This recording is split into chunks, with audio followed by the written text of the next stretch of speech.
too.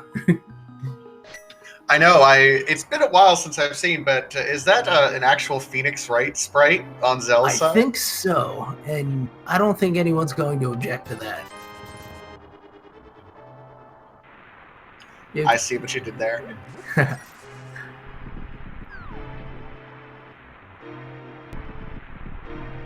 But yeah, because this is standard mode, we start off having to rescue the princess from the basement of the castle. So we're going to see each of these runners for the next about 6 minutes or so doing pretty much the same thing. What this does mean, though, is that we get a weapon here. That way, we're sure that we can get our way through. Tonight's weapon, bombs. This will be interesting. It's kind of the most technically proficient weapon that you can get from the Uncle through the standard sequence. It slows things down a little bit. At the same time, none of these runners are going to need to really do any sort of bomb farming. So we'll be able to move a little bit quickly in some areas, but a little bit slower as they have to set up their bombs properly. Yeah, there's definitely a big penalty for errors here in that regard. The thing that will save us, though, as you mentioned, no farming, because once we get to the back of Escape, there's going to be a wall we can bomb open, for sure, provided we've used the bombs effectively. That's going to open up 3 items that you probably don't want to have to get back to, and we'll see what's in there tonight. It may end up being useless stuff, but if it ends up being, say, a glove, then it's going to be a huge deal. And Zelga with the first setup, nails it down. Trinex, oh, just missing one. Yeah, this is kind of the first test of how well you can do your bombs. Some people are just pros at this. And Sandkick's taking a little extra time here. Zelga apparently been practicing. In the meantime, there was a question in chat. What happens if they get arrows? This is one of those things that the rando community has been actually pretty proud of, is the standard mode. It guarantees a weapon of some sort. In fact, even if you don't normally get bombs there in a standard mode race, there is a 10 bomb drop that is part of the prize package that was created explicitly to be part of that particular pool in the event that you could get Uncle to drop it.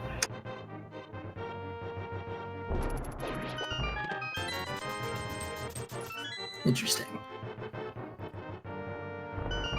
So Zelga proving again great proficiency with the bombs here, getting through the boomerang chest. Trinex again right behind. It seems like the pace is kind of set here. But once we get out of Escape, it'll be kind of anybody's game, because we get down to routes and obviously a whole lot more items to select from, provided you can find them, of course. Oh, and Rooney takes a death there. That'll be unfortunate. It only has 3 bombs left, so he's going to have to be careful with the rest of it. Oh, it refreshed. I forgot. Right. Actually, I'd forgotten about that too, only noticing it as you said it.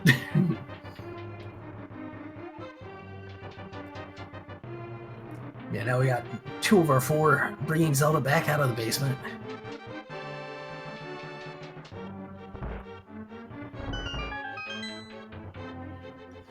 So we have that early map, and we already have our key. That means literally every other treasure chest we open from here until we exit the sanctuary is going to be an item of some sort. Now, whether that's going to be useful or not, we don't know, but at least we got all the dungeon items out of the way. Yeah, there's at least a chance for something useful now, whereas before, it really just would have been basically squat. Sandkick's now on the way back out. Trinex about a room behind Zelga at this point. And obviously that's not an exact unit measurement, so we'll kind of see that gap appear to expand and contract as we go. Yeah, and in rando... boomerang chest. Oh, go ahead, sorry. I was going to say, and when it comes to, gaps in time, it's all so different in rando. It could be a number of different things, and a different routing decision, a low percent play could really change the outcourse of everything. So while Zell is definitely in the lead at this point in time in this straight line race to get out of Escape, it's anybody's race. It sure is. All right, $20 out of the first hopefully useful chest. The most common item in the pool.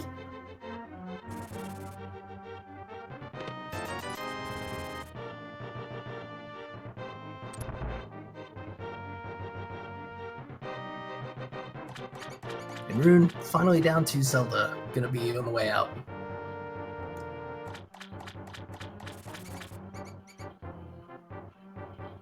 Meanwhile, we're going to get our first peek at the bombable wall and see what our 3 treasures.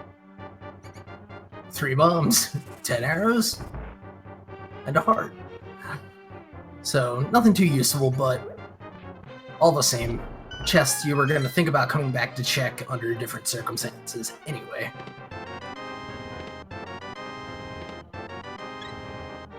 The most concerning of all of this is that we really have no direction in terms of what's going to happen. And Right. there's no been some... progression means anybody's game now. Well, and in particular, I think it was the races last year is when the variants of the starts have really started. Some people opt to even do things before the dense Kakariko visits. So it'll be interesting to see if anyone opts to do that this time as well. Yeah, we might get a play to East. Let's see, I saw 2 crystals. I did not see Hera, but 3 and 6 on Eastern and Desert respectively, I think. Yeah, I think Hera was also crystal, but it was not one of the 5-6 crystals. So all of our special dungeons, the 2 5-6 crystals, and all the pendants are in the dark. Interesting. Yeah, and with the pendants distributed a certain way, this could be very favorable for our runners. Oh, a fire rod here in the woods. Smokey the Bear would be very disappointed.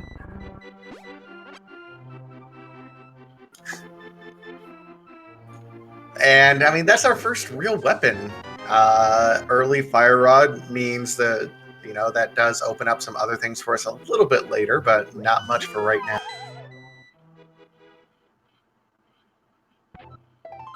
Yeah, in the meantime, they'll be hoping to get more magic, and some of them might know where it is. Having those bombs, if somebody was feeling particularly itinerant, they could head down to the bombable hut in the southwest corner of the village. We'll see if Zelga makes that trip along the way. Well, I think Zell also picked up an 8 bomb drop along the way, so he's sitting pretty with 9 bombs right now. Yeah, so he'll be able to get all through this village with no problem whatsoever. One of the benefits of the bomb start, as long as you make it through. Absolutely. So Zell has our first sword. Sword! Another sword! Sword? Oh, arrows. And a boomerang. Man, I don't know. Early Master Sword always makes me a little nervous for required Agadip, but we'll see what else we end up getting. There's still lots of... Wow, that is quite the set of items to get right away. Kind of interesting among it, too, is actually that fire rod. You need the lamp, logically, to open up the Aghanim climb. But, say you're struggling with it, or you kind of last locationed it, with the fire rod, you can be a little more comfortable with the climb, because there are some torches to light on the way. So we'll see what the seed has in store.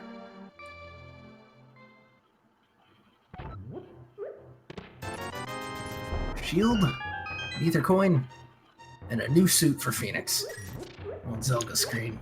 He's looking dapper now, isn't he? Indeed.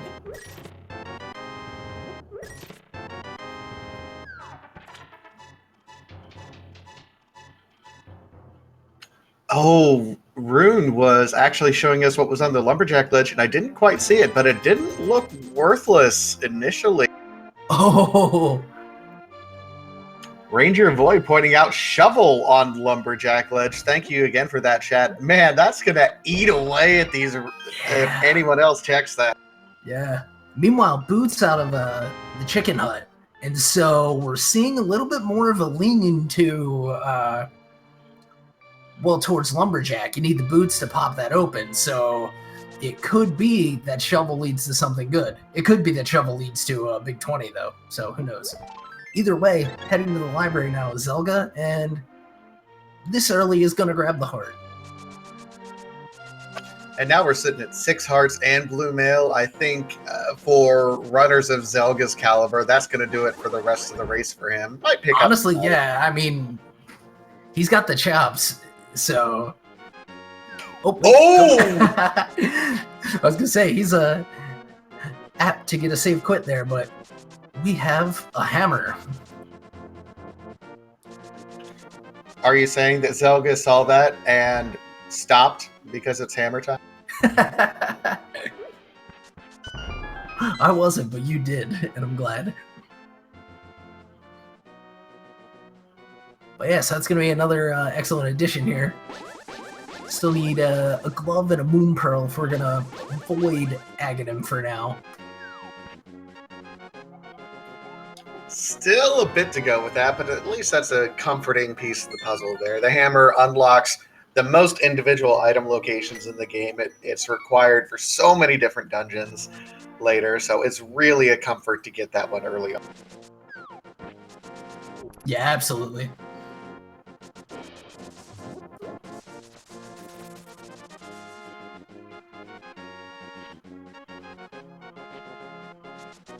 And a mirror out of the dam. Well then. Oh my. Okay then. Doesn't do a lot right now, obviously. But if we can get up to the mountain, say...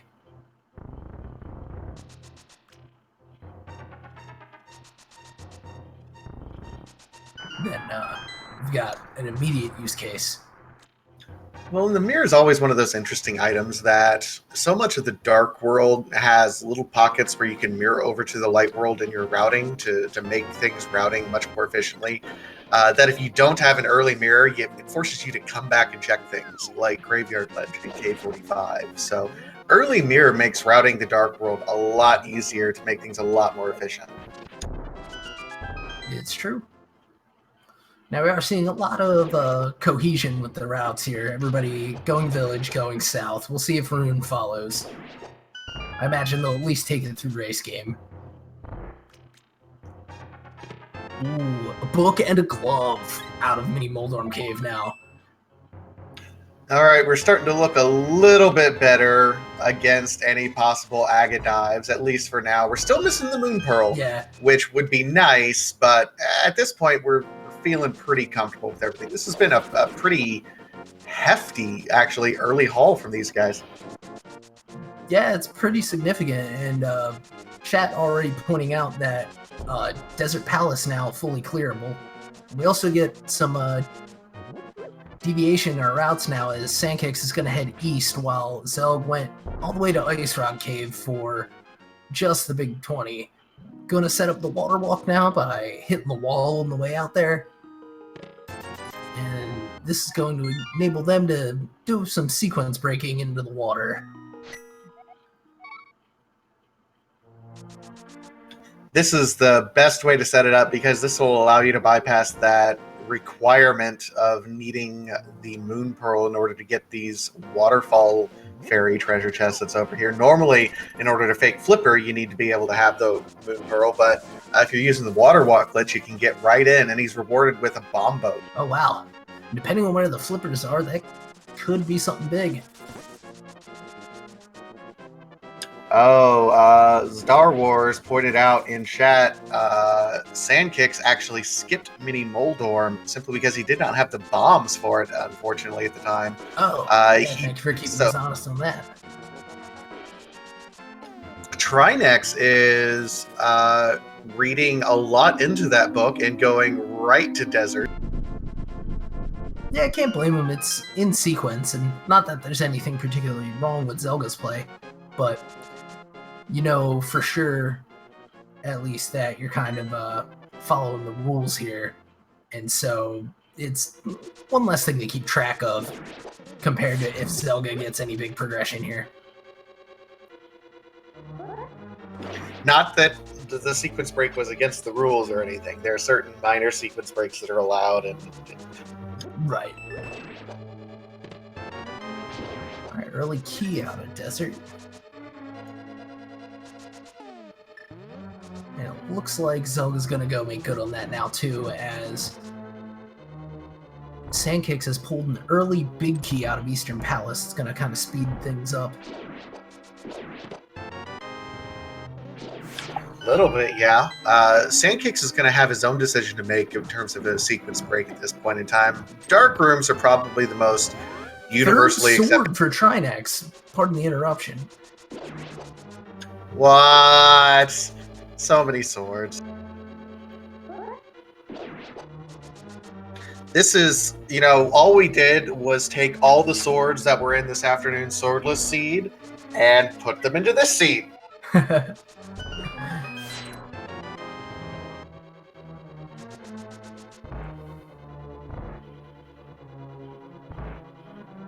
it looks like Sandkicks will go for this sequence break. It is one of the easier darkroom sets to manage. Yeah, as I was trying to say earlier, it is technically a sequence break, but it's one Eastern Palace, I think, is something that most rando runners at this point can do, just out of force of habit of how easy it is to knock these. Yeah, the patterns you move through are pretty geometric, and the one room kind of doesn't permit you to really go any different way. I'm trying to skipping the desert ledge, assumably because there was nothing good there. I'll admit I missed the check earlier.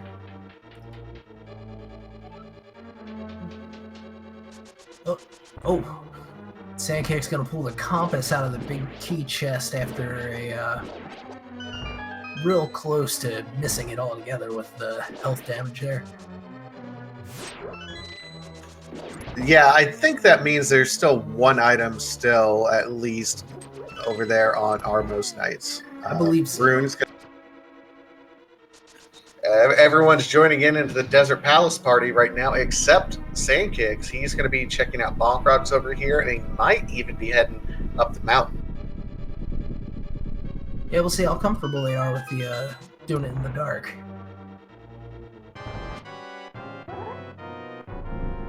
We've got our first boss fight underway. Here with the Lammolas. I'll try and exit screen. Sword spins, given his lack of magic, definitely the preferred hitbox here. Oh, Sandkicks never got the glove. Yeah, he's got bombs now, so he'll get the glove. That's right, my back fault. south. Thank you.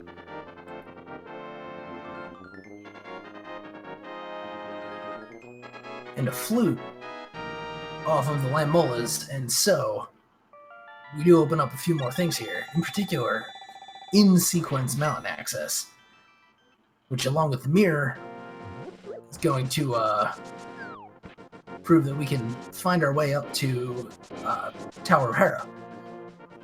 We also have the book, so who knows, maybe something's on the Ether tablet. And the hammer, so all of East Death Mountain. Yeah. Oh, the Agina check here for Trinex. Can't forget the old man here. What? Sword. What? That was at 18 minutes and 20-something seconds. I don't think I've seen an 18-minute butter sword since could have progressive swords were first a thing. Yeah. If you'd gone to Agina first, as Sandkicks is now, you'll get all gold sword boss kills. How about it? Zelda with a easy fight to the Lambos, grabbing the flute.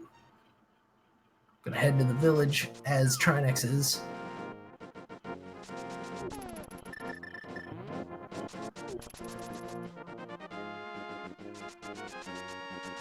Well, right after he goes to fetch butter here out of Agina's. And that butter sitting in a damp cave, it's got to have some mold on it. You think it'd be a greenish color. Is that what's on the hilt? Ugh. Good thing he's already got the glove. Makes you rethink about grabbing it, doesn't it? Yeah, a little bit.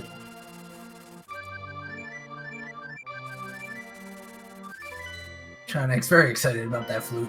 Very excited to get to Death Mountain. It's gonna wander into the dark. See, he holds his sword in order to provide a little visual indication. You don't get to see the walls. You'd be surprised how those two little sparkles, how big of a difference that makes, though. It is night and day difference if you're trying to navigate. Sure is.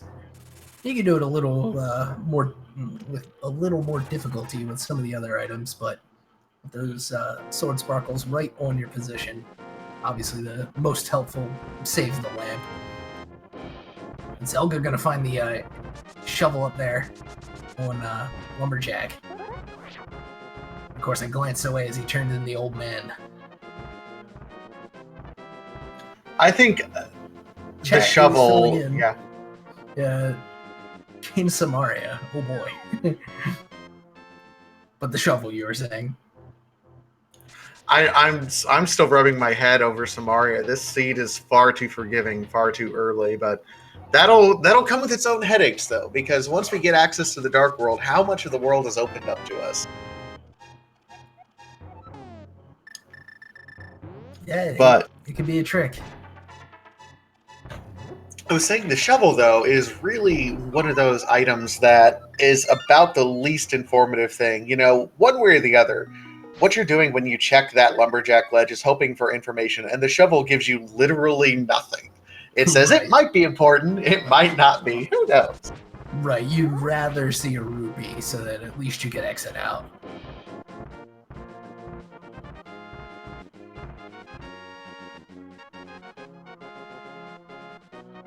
You brought up Dark World access as a contentious point here, and in addition to simply the amount of it we can probably explore once we get there, 3 pendants in the Dark World can make for very interesting routes, because if you get, say, Pendant Ice Palace, you're going to want to avoid it because, well, it's Ice Palace.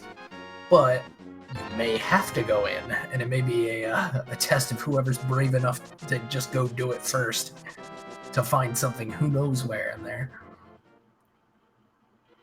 It looks like we do also have a bottle, so our first bottle of the race for Sick Kid.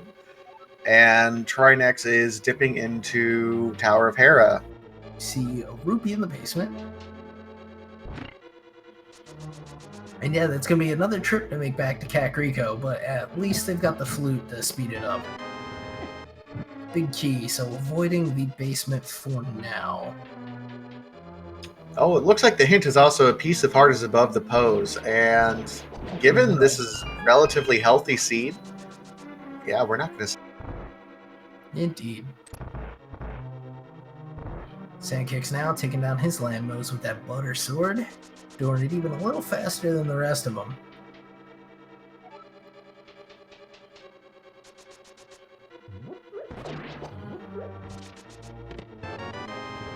Key.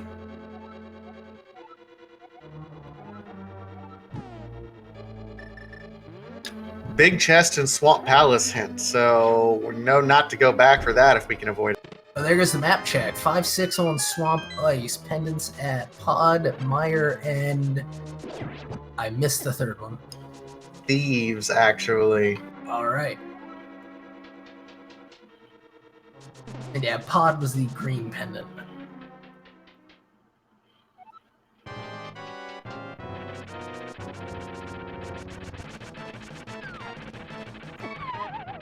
Oh no, Trinex. Dropping in, dropping out on the Moldorm fight. Down to just 1 heart. Has a red potion from the bottle, so we'll see if they feel afeared. Oof. Oh man, okay. Half a heart now. Yeah, I'd pop it myself. And remembering it, he does go. And that's a good thing, because yeah, after getting hit twice, you gotta be at least a little bit irritated and maybe not on your best at that. But there you go. A slash to spin, yeah.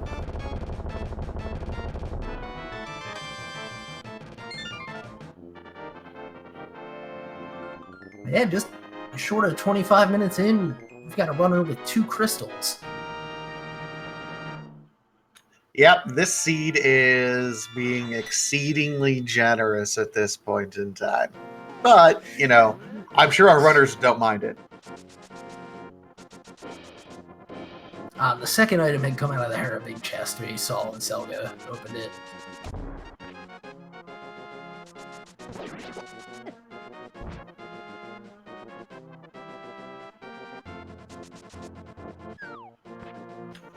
Some rupees on the floating island, and Trinex is going to be the first one to show us and highlight what's exactly in East Death Mountain. Now, it'd be great if we can go ahead and get the Titansmiths while we're already over here. Go ahead and route Dark Death Mountain if we could.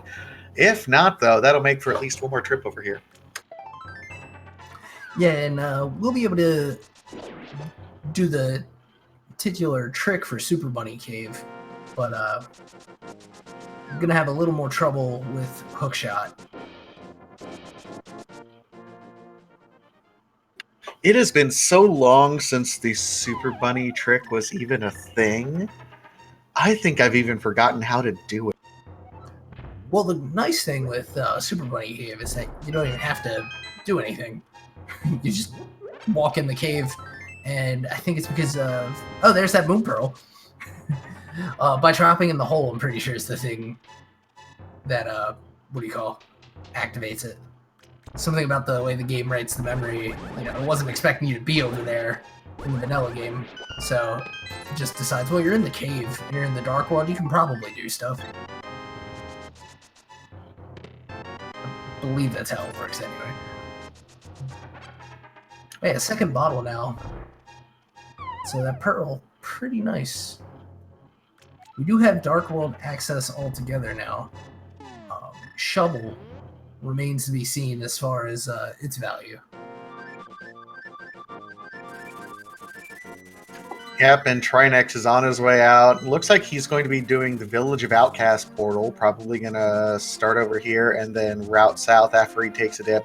I don't know. I'd be pretty confident about doing pretty much anything on this side of the world, depending. Let's see. We already know Skull Woods is at least a crystal, and we can clear that out right now with that early fire rod that was, you know, just lying on a forest floor. Yeah, pretty much you may as well just do it now because you can, and you're going to have to. You've got the book for the pedestal check. While clearing Village of Outcasts, he'll most likely mirror into a sick kid check. He's certainly aware he has the bottle.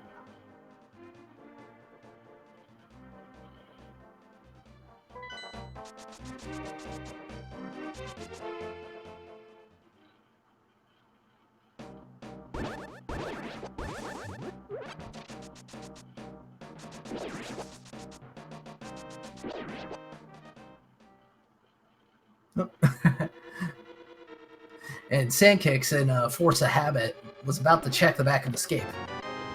But remembering that he had already done so, thinks better of it and heads back to the village. Smart.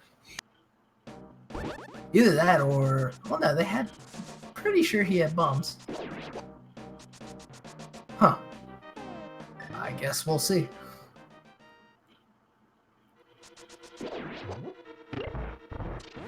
With Zelda now into the Dark World and doing the same. Oh, wait, will this... No? Is a hula hand setup? Yeah, he's doing a hula hand setup, which is interesting. I was going to say, I doubt somebody plays a standard seed and forgets they cleared escape, but there you go. Gonna score some rupees. And most likely go into the, what do you call it? The Zora check, the big thing you need the money for. Yeah, I can't think of any other reason why you would want to do Hula Hand right now other than if you're concerned Zora has something. Now, it's technically unlocked. Zell at least went up to do the Waterfall Fairy, but was not able to do Zora because he didn't have the funds quite to do it yet. Right. Oh, just a little bit short here. You're going to take the Power Glove over to the desert. Meanwhile, Rune heading up to the mountain, getting the Moon Pearl, having cleared out Tower of Hera. We're seeing Trinex soon to be fighting Mothula. Zelga just the back half of the dungeon behind. And I think we saw the swap of places there due at least in part to routing, as I don't think Trinex ever went to Ice Rock Cave, and that'll serve them well if they avoided the rest of the seed. Well, let's not forget Zell also did the sequence breaking to check Hobo and right, yeah, that well. whole water section, yeah. There we go. Butter Sword eventually overcoming the spike overlap. That was a bit of a reward. Skull Woods has a lot of treasure chests, but only 2 items, and one of the 2 items was apparently on Mothula himself, so that's going to take a lot of the guesswork out of the rest of this dungeon for the other items. Yeah, and Trinex, of course, did head right to the back, so good on him for that.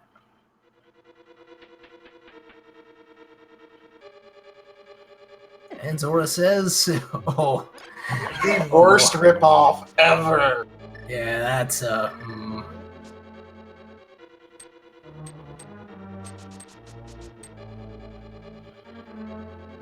He gave you change back. Oh, and there's the other shot. Oh, wow.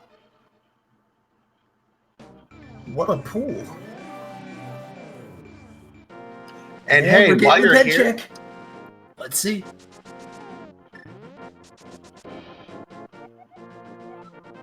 Oh, just 10 arrows. Yeah, nothing terribly exciting there, but my goodness, we are looking very, very strong here at 31 minutes in. There's only a handful of things we still need left, but already 3 crystal dungeons down. This has been a really, really fast. This is the definition of a jet seed, really.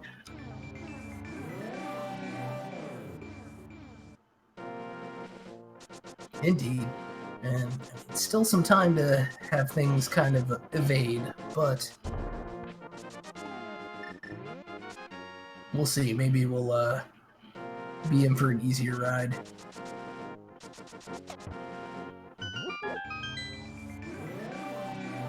The shovel still could be holding out on us, though. And at this point, with so many other items, I do think our runners will be disinclined to make that agate trip. There's at least half the item locations you would rather do before that.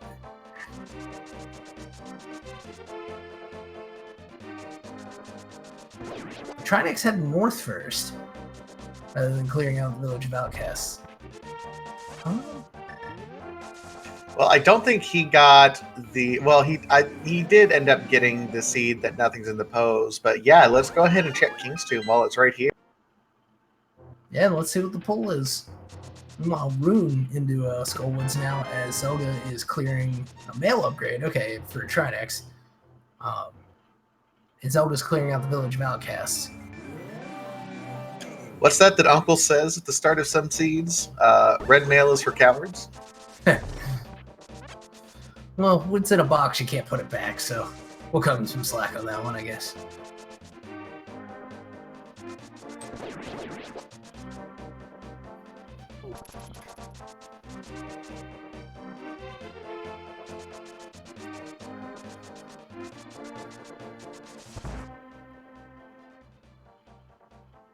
All right, so Zell's the first one into Thieves Town proper, so he'll be the first one to give us any new information for this season. Not the first, but you know what I mean. Yeah, information on this area as Rune takes down Mothula.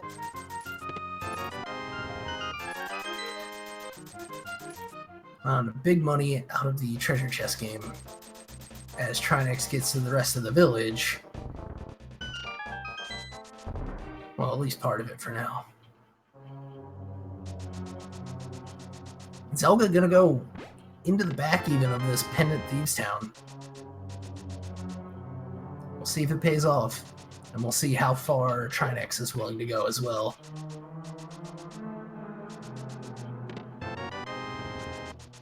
Yeah, they got a lot of dungeon items in the first part. You're required at least the big key, but it looks like they also got the map and the small key. So of the 4 items in Thieves Town, 3 are buried past the first gate, which really tips the scales. I think if they would have gotten 2 or even 3 of the 4 items that are in Thieves Town, it would have been pretty easy to say, no, I'm done. But when you got 3 of those open, and it's a pretty quick dungeon, I can see why the scales were tipped. Oh, absolutely.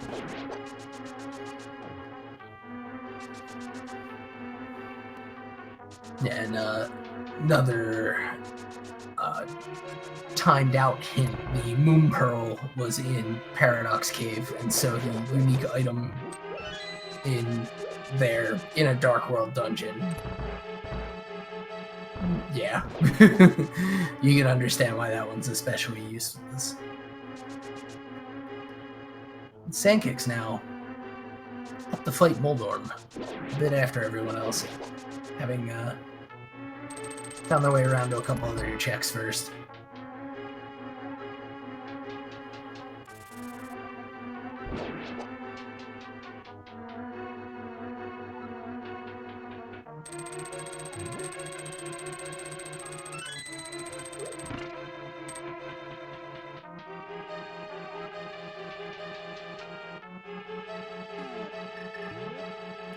There's that last dungeon item, so we'll take our small key over. Meanwhile, Rune is actually going to be the first one to turn in the sick kid, I believe, mirroring over to get this check-in. Heads up, play for. Yeah. Oh, was that the arrow out of the big chest? I do believe it is, Yeah. hey, a unique item in Thieves Town.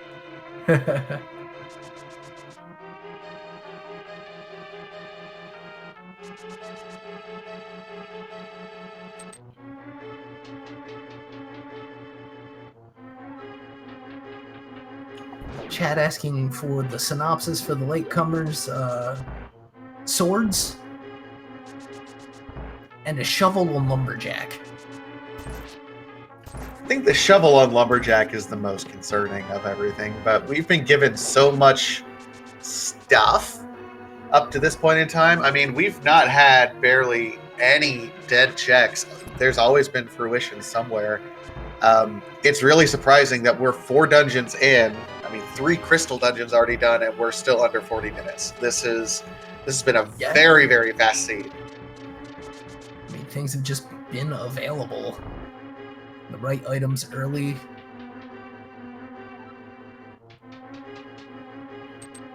Chloe Prower in chat saying Thieves Town was Trash Town. I beg to differ because it had a unique item, the single arrow of Evil's Bane. Yeah, Zelga pulling the 300 rupee as the actual random item, and then 300 from the placed. So pretty much set for the seed. Looks like Sandkicks has actually taken the south portal first, so he's going to be the first to Hype Cave. Yeah, Chat, can we get some guesses? Alright, Zelda gonna go get a little something. Oh, wait, with the mirror in the book. Well, Hype Cave first. Maybe? Okay. Yeah, I can dig that. Yeah, you want to head back over and route back towards Grove Cave and all that. Give him the kit. Zelda gonna dig some dig. Titan's mitts out of Hype Cave. Ooh. I'll take it. I'll take it. They're a little bit important. They're one important. of those required items. Yeah, but it's one of those required items that I don't necessarily know if you'd want to see right now, because that does open up being able to complete Misery Mire and Turtle Rock getting through the front door right now. Still don't have Ice Rod for Turtle Rock. It also lets us get into Ice Palace. You know, shunting off those 3 dungeons and the rest of the overworld where you don't have access to Titan's Mitts makes it a little bit more manageable. But as soon as you have Titansmiths, that's a lot of the world that's opened up for just a handful of items now, and we have so much left unexplored that might be intimidating. It's true. But at least Ice Palace off the table until we get those webbed toes. That's true. Yeah. But Mire, open and completable. Turtle Rock, open to find who knows what in Laser Bridge, probably, right? Or Mimic Cave, because You do have the why mirror. not? Yeah.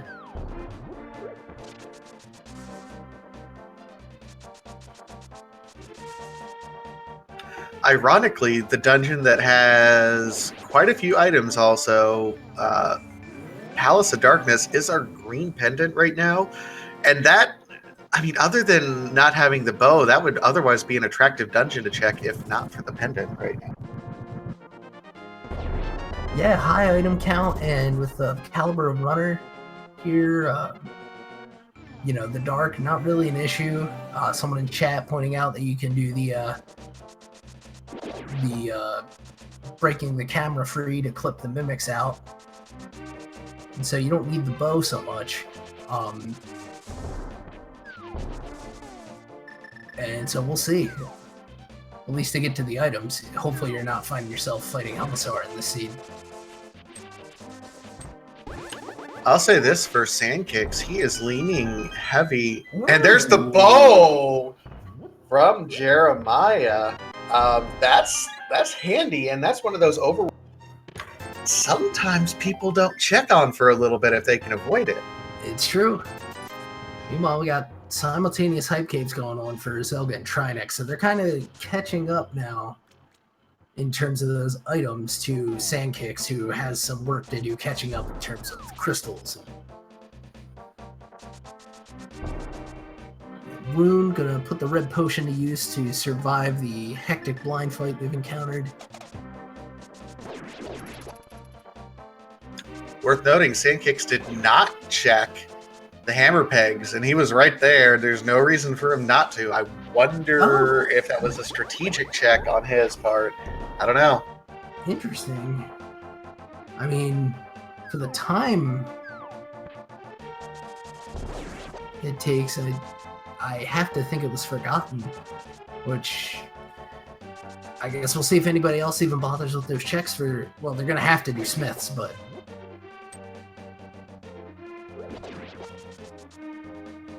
the bow's going to be required for at least Eastern Palace. Zell, meanwhile, looks like he and Trinex are almost in sync going up to check Catfish right now. Yeah, how about it? It's like, it could be just the difference in timers at this point.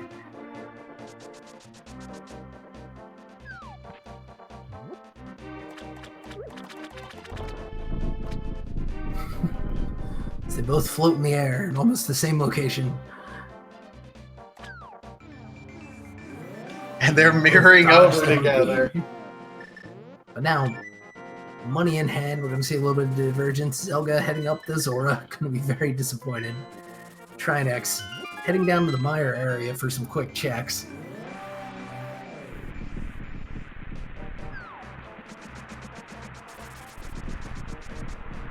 And our Mire check is Ether, so we do have access to open the Ether to Misery Mire door if we so desire. And you know, I hadn't even considered the whole medallion thing for that dungeon, but yeah, how about it? Oh! Trinex. Missing the glitch out from the mirror there.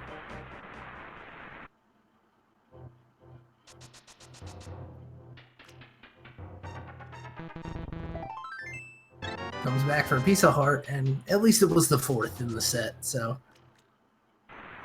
Now very well protected at 11 hearts, red mail, gold sword.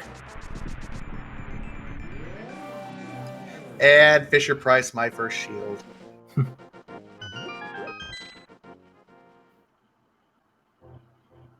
And just $20 in Checkerboard Cave.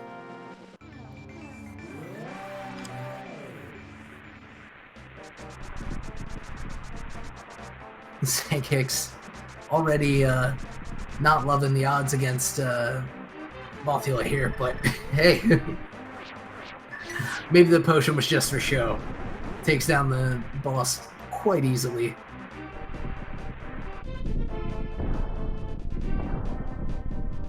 Rooney now taking his hype cave check, going to get his Titan's mitts.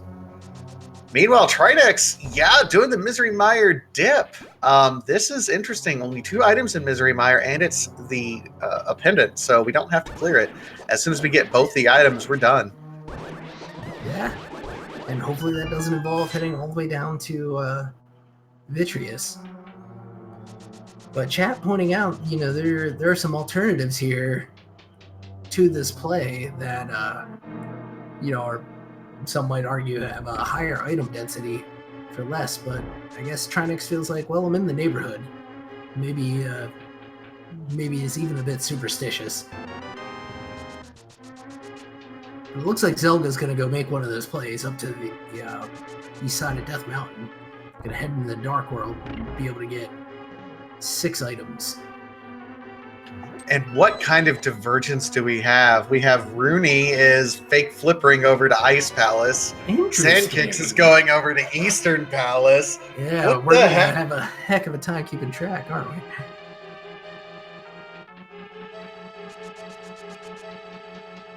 Oh, I see a flippers call out in Misery Mire. That's value right there. Trinex. Interesting. Yeah.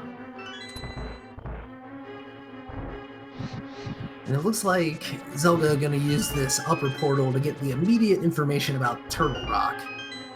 A sharp play. But yeah, this does make Misery Mire a must-go. And it's Ether for Turtle Rock, so we're gonna pop that open nice and quick.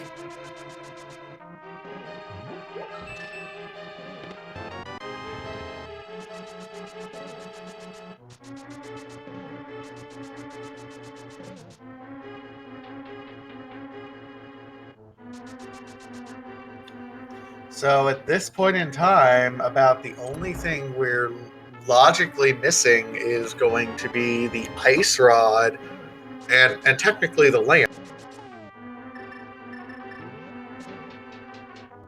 And who knows, maybe it's a buried item in the grove. Still just the chance of that. And it looks like Trinex is going to eschew the fight with Vitreous for that final item, having found the key in the big chest. Oh.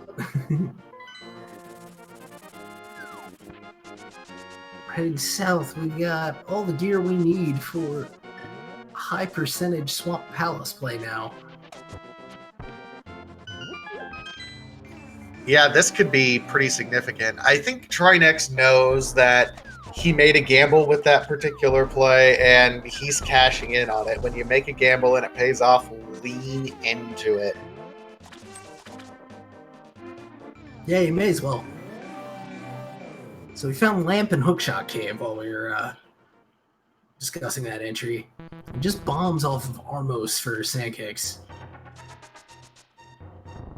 And that was the Sahasrara hint, but I missed it. I think it was bombs? Or GP Day. Piece of Heart, yeah. Yeah, thank you, chat. We continue. Ooh, great spot for that big key. Out of Ice Palace for Rune. Yikes, so much going on. I know, man.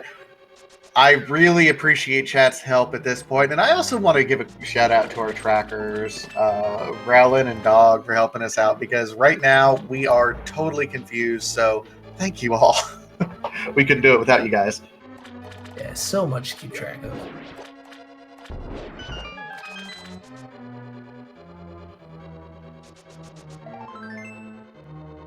Sandkicks also making the sequence break into Ice Palace play, but I haven't seen anything of value on Rune Spot for anything in Ice Palace other than the fact that it's a crystal. Yeah. And it looks like Rune pretty much rushed the boss on this one. But that Butter Sword gonna make this a real easy fight. It's 2 whacks to each once you crack the ice. Meantime, Trinex gonna fill the first reservoir in Swamp Palace. Zelda making his way to the Chain Chomps.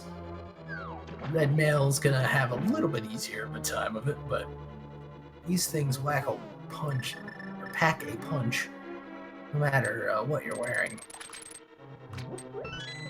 You know, you mentioned Rune has, kind of just boss rush, and he's done that a couple times so far. You have to wonder how much that early death in the escape sequence is playing with how he's routing this, and if he's playing with the mentality of I need to play catch up just from the get-go.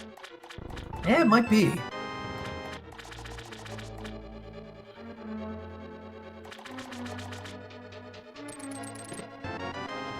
Yep, Trinex opening for those bombs out of the big chest and swamp. Eschewing left side.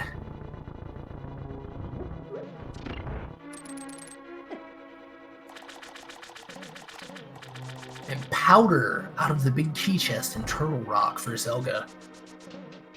That's a chest a lot of people up to skip. Glad he decided that could be something. It could be. We could have... rather than at Aga, at Magic Bat, the Ice Rod, for example. In which case, this would be a required double dip Turtle Rock, but enough of that until it actually comes to pass. I mean, the seed's been nice enough. We have to have something to entertain us, right?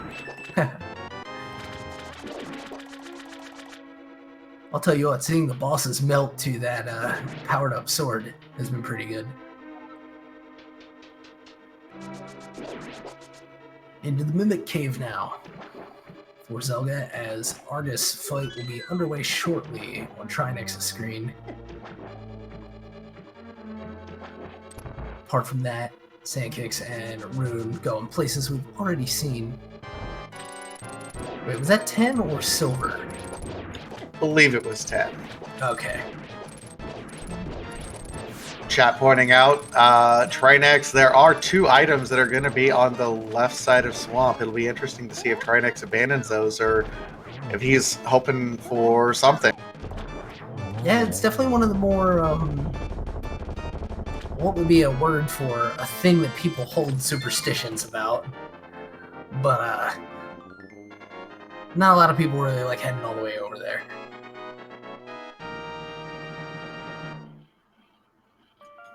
Zell finding the best cane in the game, Cane of Burnout. Yeah, by no means required, but I guess logically puts, what do you call it, the laser bridge in, plus minus the damage strats that are accounted for there. It looks like Trinex will go take a look at that left side.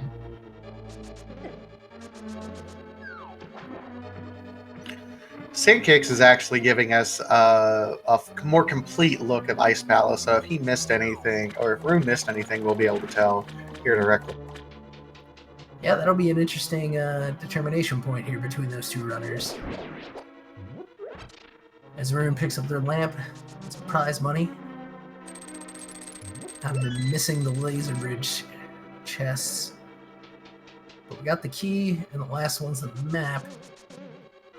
Looks like we'll be blowing this popsicle stand. No Ice Rod in Turtle Rock. In fact, if that powder doesn't play out, then it's kind of a bum Turtle Rock, all things said, isn't it? Yeah, really. Because that Ice Rod cannot be on Trinex, neither the runner himself or the boss.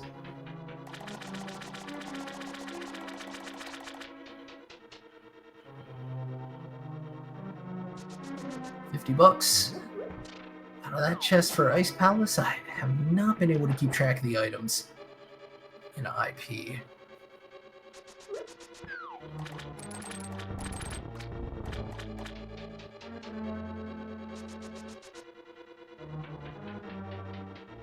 Professor Renderer, yes, it is Ice Rod for no mode. We are not even an hour in, but we're still making great time and progress. There are some nightmare seeds that we're only 1 or 2 dungeons in by now, and we're at least 4 done by now. Red rupee on the left side of Left Side Swamp, and just a piece of heart on the right. Well, one of those things that you kick yourself when it turns up hot. So Zelga finding just a piece of heart out of Spike Cave. Rune into Turtle Rock now. Going to be very disappointed unless that powder's good and if they go to grab it.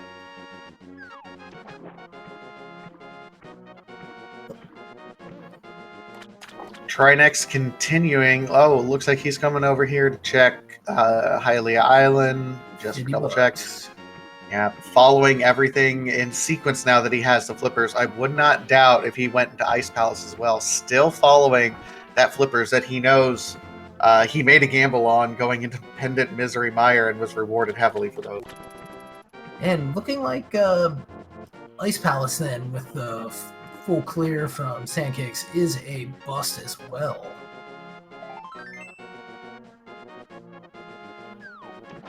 Sandkick's getting lucky. He accidentally fired a shot into the wall, and you need 8 to crack the shell. Had a green potion on him, and then some quick butter sword swipes. He was good. Yeah, I guess the most interesting item in Ice Palace was the bottle 1 gold stare. Red potion could come in big for people. But yeah, Chloe pointing out, I think somebody pointed out, thanks Powder. It was Ranger of the Void on behalf of Zelga. Kind of reminding Zelga perhaps, or putting it in his mind to get over here to the Smith's area, which is going to net him a bow.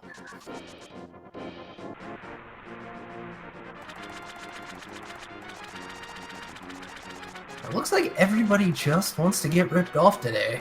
Trinex heading up the Zora now. Of course, they don't know when they show up. I mean, who am I kidding? Everybody knows Zora's a ripoff. You would think that, basic, capitalist leanings would say that you're going to list what you're going to sell, not give me 500 and we'll get. Yeah. I mean, one of the few places I think people might actually welcome a text box, right?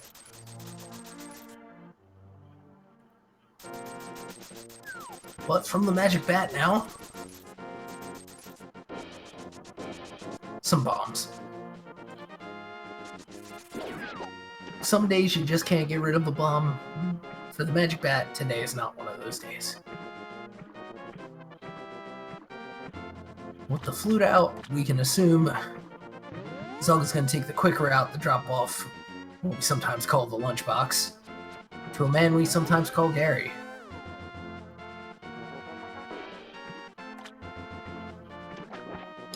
We are, however, quickly running out of locations of where this ice rod. Yeah, we really are. With that bow in hand, we need to get over to the Palace of Darkness, I would bet. And it looks like Zelga is betting that as well. And plenty of rupees to make the entry. Could play a little back and forth with Kiki if he desired, but I think he wants to get the race done a little quicker. And to answer chat, yes, Ped is dead. We've got Flipper sitting in Misery Mire for 3 of our runners. Trinex just deciding, you know what, I'm over here and I have the medallion, I will just simply do. Oh, and Zelda having not been over to the east at all yet, opening up Sahasrahla now. Getting some arrows. I think it was already full inventory, but nice little fill up before heading into the Palace of Darkness, where they can be quite useful. My mind is continually wandering back to that shovel on the lumberjack ledge, though. If it's not here in Palace of Darkness, there's precious few other places it could be. There's still one item that's over on Trinex, but that's the one that can't be Ice Rock. not Trinex, Vitreous. I'm sorry. Oh, Vitreous, yeah. Oh, you know what? Yeah. And Catfish was checked, just some rubies. At least I think it was rubies. Either way, it wasn't useful. Zelga's taking down Eastern first, which we've seen the full of. So right now, just a lot of crossing over each other's tracks. I think there is something on Armos Knights. I think we had 2 items that we got earlier in Eastern. Yeah, and it ended up being nothing good. Sandkicks was in there earlier. Okay, cool. Yeah.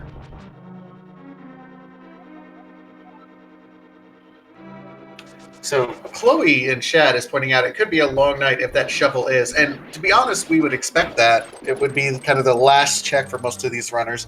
Here's the thing. That would benefit Trinex the least, because that means the other runners, while he's playing catch-up and doing all these other things, that would mean Trinex lead would eventually be evaporated from having those early flippers that everyone is probably going to avoid if everything else is more easily available. Having 2 items that are kind of buried in that logic downplays the effectiveness of either. Right, because you're searching for the 2, you're sort of honestly searching twice as hard in a way, right? You know, well, even if I find something here, I'm still searching, so I may as well go anywhere. Because the thing here unlocks the thing there, and who knows what that second thing might be. So then I'm reminded, again, you mentioned the item left on Vitreous, which would be the worst place for that ice rod for Trinex, having already gone in and left with those flippers and feeling pretty solid and safe with that haul from that dungeon.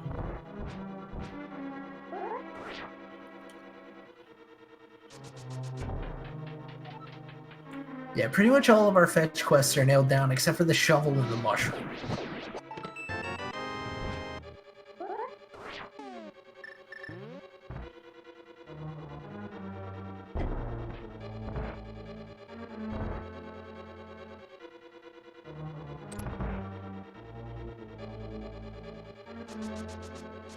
Rune is coming over here, and he's going to be dipping Palace of Darkness without the bow. Neither he or Trinex has actually done the Jeremiah loop quite yet, so we'll find out very quickly if this is a bow lock done. Oh, and Ranger correcting us on the Vitreous item. Apparently there was a heart piece in the cutscene chest. Oh, wow. Oops. Yeah, our bad.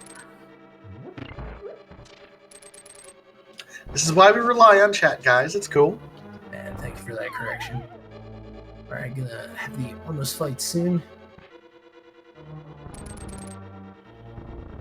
It looks like Rune only bothering to do the bow available chest. Or the no bow available chest. Getting the net, presumably.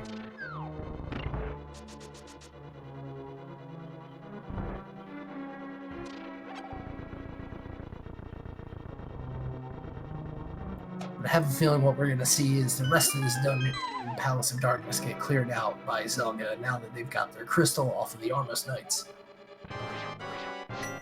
Yep, just got to keep track of the items. 5 items total in Palace of Darkness. We know 1 is in that left side chest. 4 remain.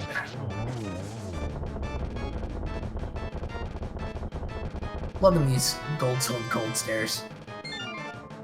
It's so beautiful when you can just knock it into a corner, slash a couple times, and you're done. Yeah. I mean, honestly, even if you miss that spin, it's just like, oh, wait, I just have to chase them, like, a little bit.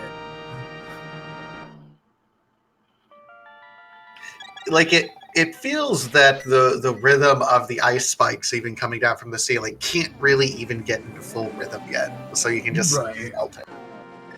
Yeah, you can't really feel any reason to panic. Ooh, unique item requires a bomb. That being our big bomb sold by the bomb shop after we clear our 5-6 crystals. That appears to be exactly what Trinex is at least heading over. Did do Ice Palace. Were those the 5-6 crystals? Ice Palace and Swamp Palace? They were. Interesting. This might be significant here for Trinex. Yeah, Above and beyond what he's already done. it could be Cape. It could be Quake. Might be Mushroom, maybe Silvers. Or it could be Ice Rod. We'll see.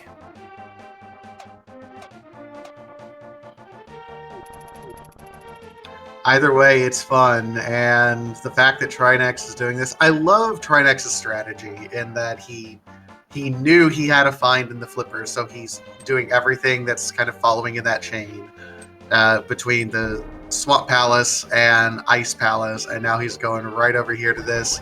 Just amazing routing by Trinex, in my opinion. And we'll see if this one pays off. Arrows and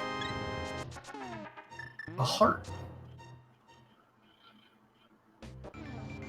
I didn't realize the hearts count for that, but we're calling Ice Rod out of pod. Yeah, out of the Dark Maze here for Zelga.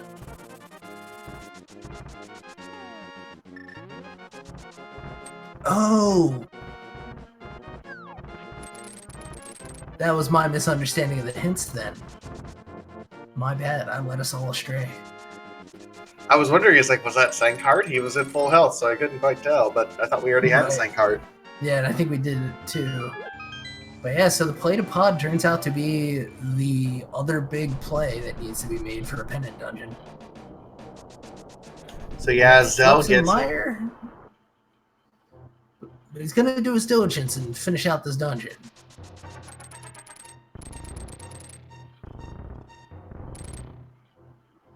The other point that chat's making is that even though Trinex was able to get a couple of dungeons done, he had to full clear them, whereas Zell, as soon as he gets the flippers, he'll be able to really fast track them, and Go Mode, Ice Palace, and Swamp Palace are just incredibly fast. Yeah.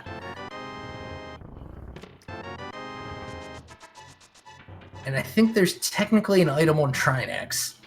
You're going to want to go back and do that fight anyway. The only thing you're going to lose there is basically just the convenience of walking from, from the entrance of that dungeon to Ganon's Tower with your last crystal.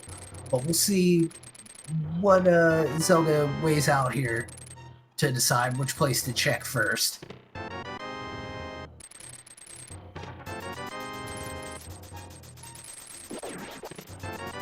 Oh no. Rune. Oh boy. What's that? So Rune left the purple chest to dash around and do the hammer pegs, which is great. But then he went and remembered he could do Magic Bat, but didn't pick up his purple chest before he mirrored over. Wow. Yeah, a minor setback though. But definitely not the way you normally want to do that. Alright, Helmasaur fight underway for Zelda.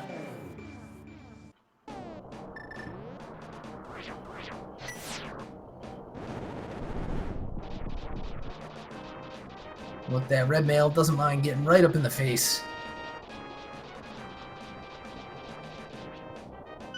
That Helmasaur King.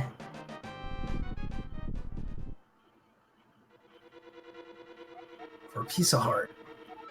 Gonna save and quit right out of that boss room. Not even bothering with the fanfare. Good on him.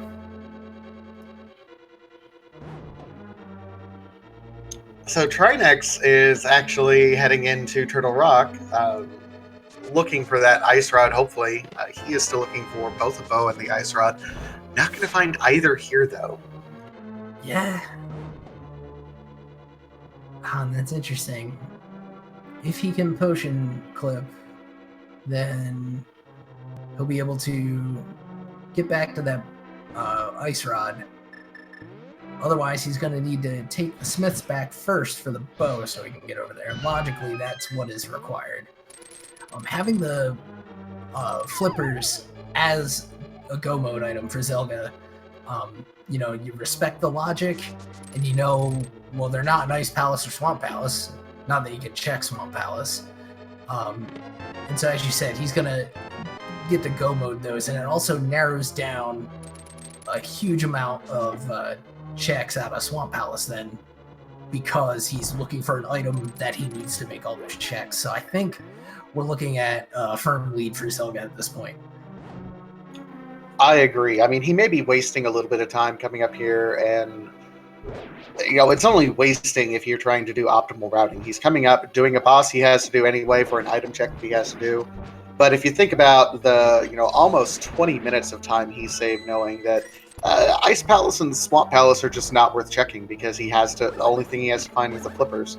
So it's, if it's not on Trinex, then he can start checking Misery Mire.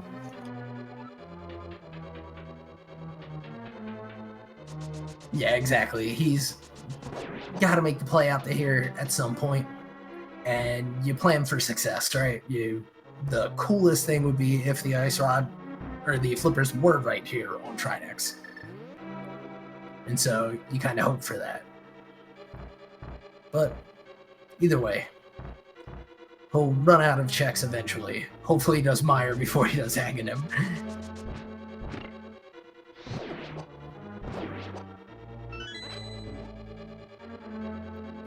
Part of me wants to know exactly what is on the shovel now, because I'm just intensely curious.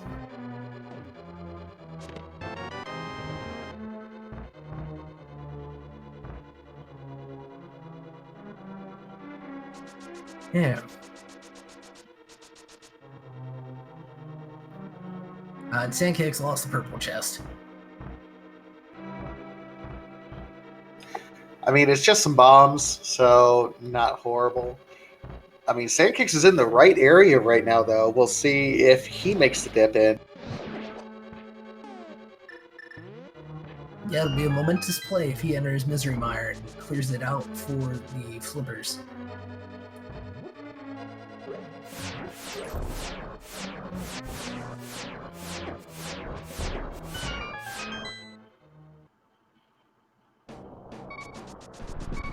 Trinex up through the Mimic Cave, low on health.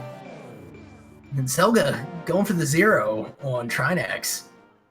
Gets it. One of those things that the gold sword and the boots let you do with a little bit more efficiency. Half magic helps if you're feeling spammy with the rods. And look at that. That's just about as textbook as Trinex can possibly be. It's true. Great fight. And there's the mushroom. With that flute in hand, I have a feeling we'll see him turn that in first. It's a real easy check to do when you have your flute.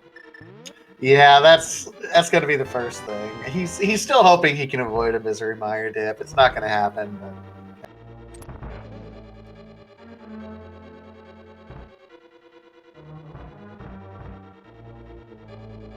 But... Oh. Almost tried to play those bombs for Orb.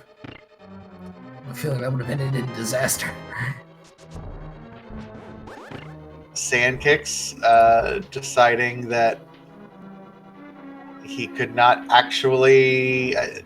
like, he didn't want to do Misery Mire, apparently. So he came back to do Purple Chest. What, Zell? Huh.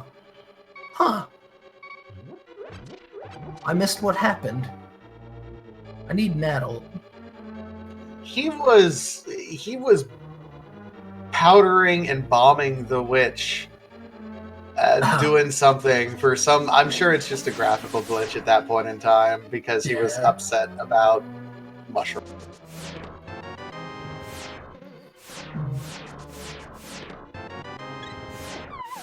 And we're into Misery Mire for Zelga, so this is gonna pay off big. Gonna get him into go mode. It'll be good.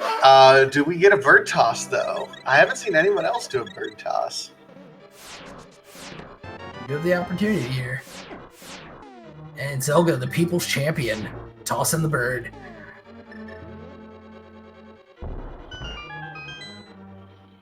That's what a champion looks like.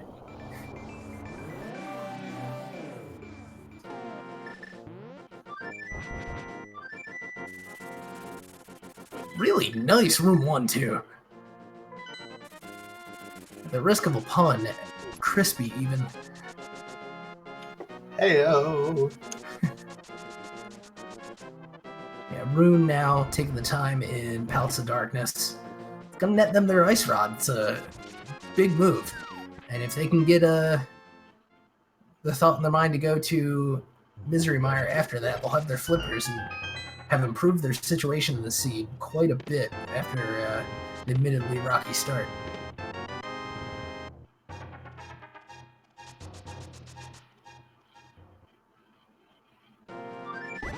There they are, someone asking for the flippers. So at 1 hour and 15 minutes, Zelgadesian is now in go mode officially, and he's got 2 very quick go mode dungeons available to him. I would say he's going to be back up again his tower in 10 minutes. Yeah, it's gonna be no time flat. You don't need the big key for either of these dungeons, which is one of the things that makes their go mode so fast. Ice Palace, normally a huge pain to traverse in terms of like the sequence of things you need to do. And I guess Swamp Palace as well with this whole setup to enter. But, you know, if you don't have to worry about opening chests, it's just basically walk.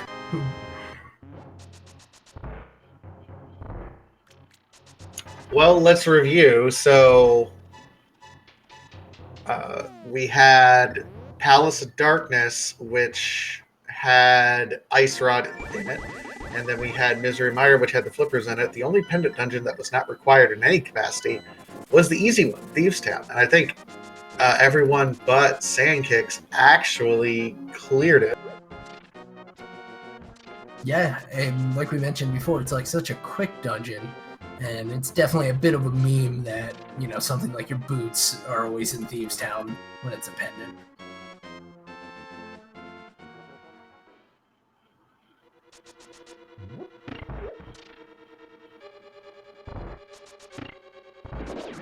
We're seeing Trinex head over to Eastern Palace now. I'm going to clear the...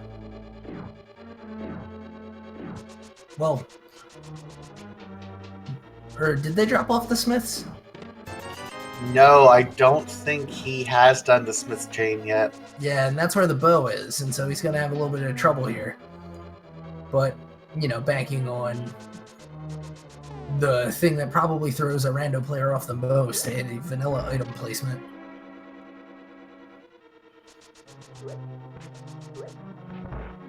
You wouldn't expect it to randomly get the bow in the place you normally get the bow. No, but, you know, that always plays with the back of your mind. If you're looking for an item and you've been avoiding something for as long as you have, you'll wonder. It's not always a good gamble, but sometimes it can work out.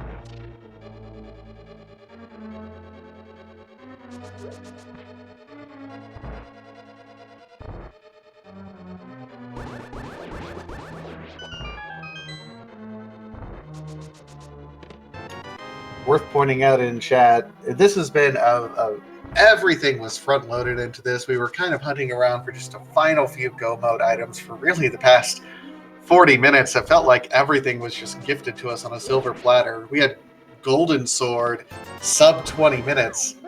That being said, because of, you know, how buried those last 2 items were, we've been a lot of running around and a lot of other checks going on. No one has finished the race yet, worth noting. So still anyone's race. Yeah, we may see the first place and even the second or third here on stream. Depending on how folks continue to route, it might be all 4.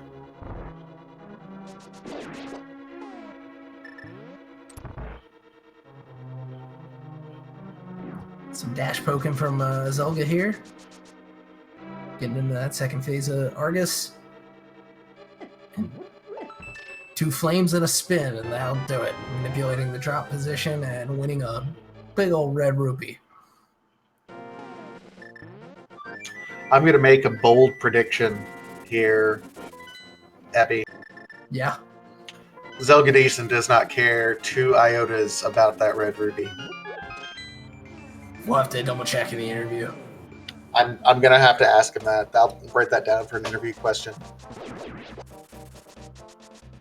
And we're seeing Trinex now. Gonna go into pod. We'll see if they're able and want to do the bottle glitch. They know they won't find the bow here unless it's in that first chest on the left. Or behind a key that would come from that chest. We happen to know it's the bug net there.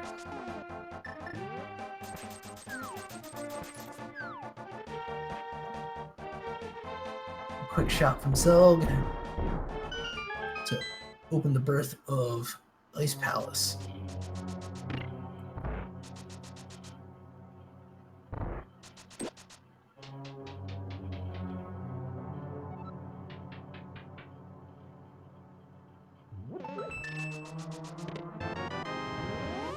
Yeah, Zell not doing anything not required. He in and out of that room. He knows he doesn't need the big key. This is going to be a very quick Ice Palace here. Yeah, he's already got red mail, half magic. Heck, if he was feeling real scared, he's got his Cane of Burna, but it's just going to be pretty much a routine to finish this one up.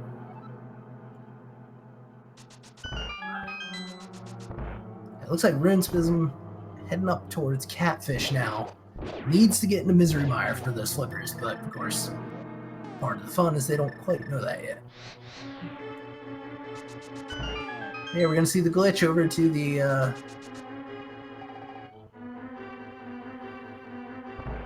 Bowlock side of pod here for Trinex. You'll see a couple of tricks with the programming of this game. Your death zone for the door opening is tied to the camera, and if you move the camera away from the enemies, they're as good as dead. This is the absolute height of computer programming in the early 90s, ladies and gentlemen.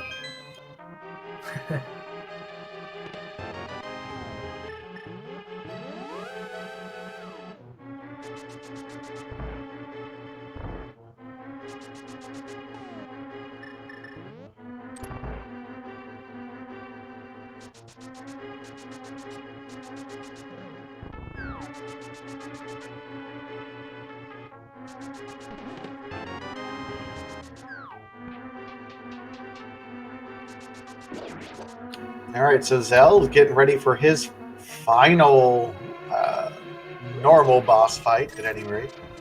Rooney coming up here and about to face probably the worst disappointment when you're just a couple items away from go mode. Yeah, vanilla flippers, he's thinking probably would be a hilarious way to end up this seed. Unfortunately, the truth is not quite as humorous. Did you miss it? I missed it. Another gold sword. Cold stare fight. Aces as usual from Zelda with that kit. And the numbers are flowing in chat. You want to do the honors? Oh, I appreciate it. Ladies and gentlemen, this is the patented, I don't know if it's actually patented, but we're going to say it is the Big Key guessing game. Yeah. Their patent system, very in-depth, let me tell you. But there are 22 treasure locations in Ganon's Tower that can possibly contain the Ganon's Tower Big Key. 1 through 22. Go ahead, get your guesses in chat. The person who is closest, and we don't use Price is Right rules here. It's just whoever's the closest. I don't know. We'll acknowledge you on the stream. We'll give you a digital high five through the commentary stream. Indeed. Give you a little shout out. You get some bragging rights and all that.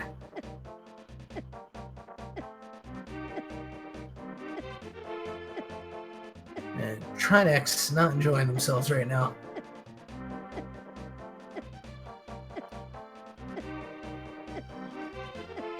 Wants to know how you could rope him into such a terrible seed. I don't know if anyone would call this seed terrible. If you have an 18-minute butter sword, you are not allowed to call a seed terrible. And chat pointing out, trying to preserve a portal. I hadn't even thought of it. But yeah, missing just the bow. Yeah.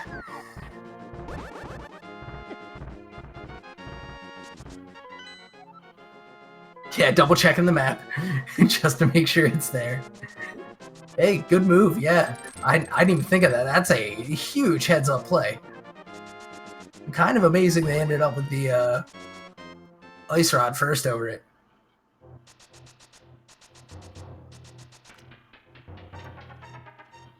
Yeah, here we go. Into Ganon's Tower for Zelga. Yep. So we'll be following. I mean, no one else is close at this point in time. So heart and a key. Looks like he's going to go to the left side.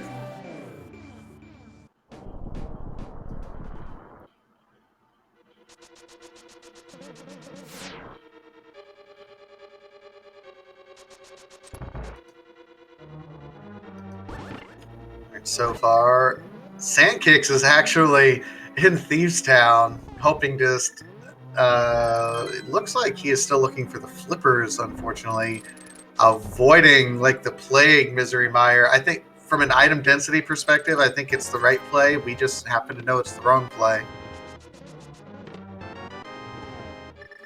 Yeah, we were mentioning earlier in the seed, it's one of the easier ones to check, and so a reasonable play compared to Misery Mire when you don't have the information.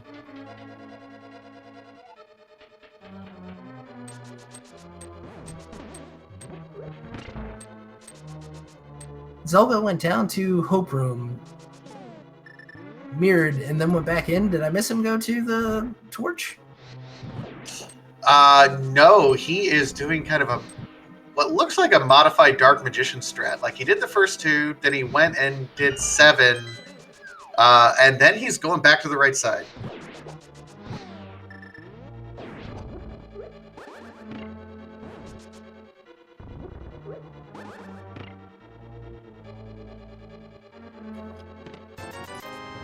Rubies.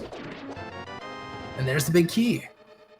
That is number 9 based on the order that he opened. So let me check real. He really got all the way to Stalfos Room that quick? No, he didn't do the Stalfos. He okay. he went to the right side, and then he went over to the left to get the 4 chests and the 4 Stalfos, and then he went back to the right. Wow. That was fast. I looked away for what felt like a moment. Anywho. I see PTG Mock, guess 9. Hey, well, GG's. Yeah, PTG Mock with 9. You know, that's usually my guess, so I can finally cross that one off my list.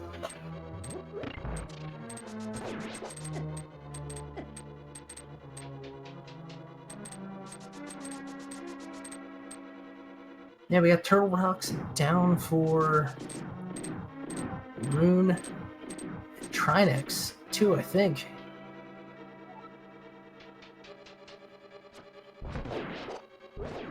I mean, we could blink and miss it. I think we were both paying attention. Trinex just now checking. Oh my. Oh my. Oh gosh. Oh gosh. He thinks this is it. Oh no. Oh gosh. This is definitely one of those. It's one of those plays. One of those things you could do when you're not. Okay, he's going to the village. And he's going to warp to Dark World. And so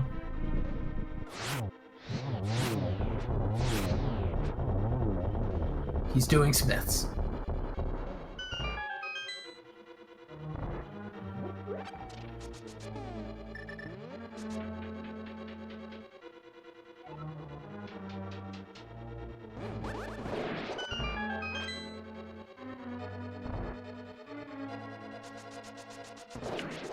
I was trying to double check his private stream. It does not appear as though he has a mapped tracker on his stream, which is unfortunate. I wanted to see if he had accidentally missed it.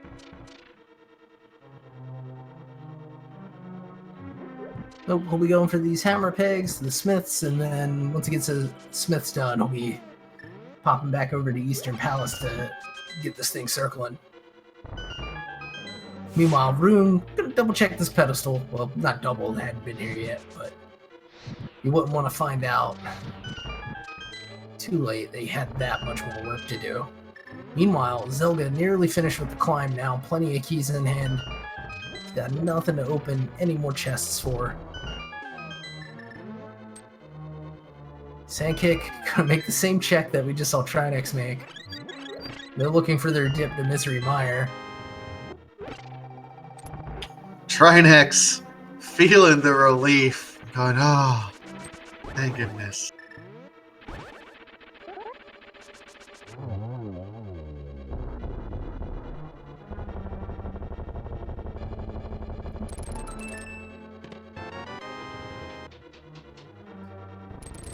Now...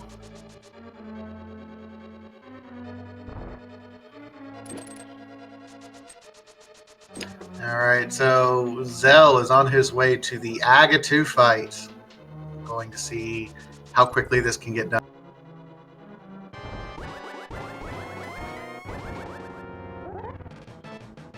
And it looks like Sandkick's banking on...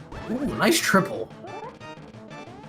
From Zelga. Sandkick's banking on Helmasaur having the item. Going to be disappointed.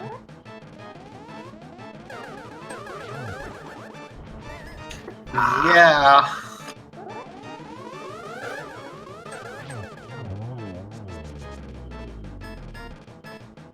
Yeah, worth noting, we do not have silvers, so this will be a silverless fight. I do not doubt Zell's ability to get this done. This is honestly, I think I'd rather do silverless with tempered or butter than I would do with silvers with a master sword, so he'll be fine. Yeah, being able to avoid the spins in the earlier part of the fight is definitely useful, especially because those parts of the fight have, well, more moving parts.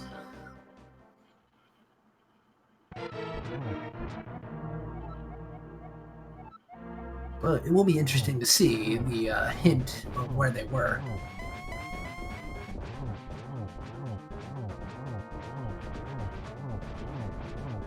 I'm trying to think of where else there even was to have them at.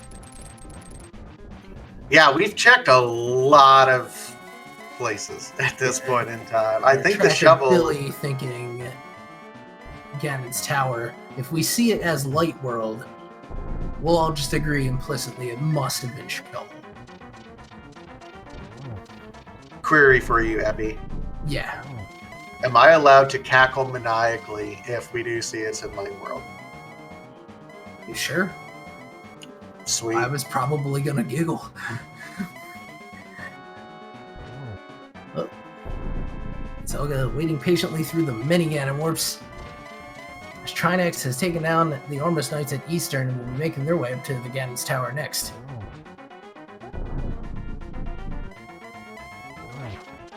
The tower. And so we may yet see if Trinex makes a different route for the big key. That specific location, or if any of our other runners do too. It's true. Zell actually took a pretty interesting route. I think just about everyone else is going to find them.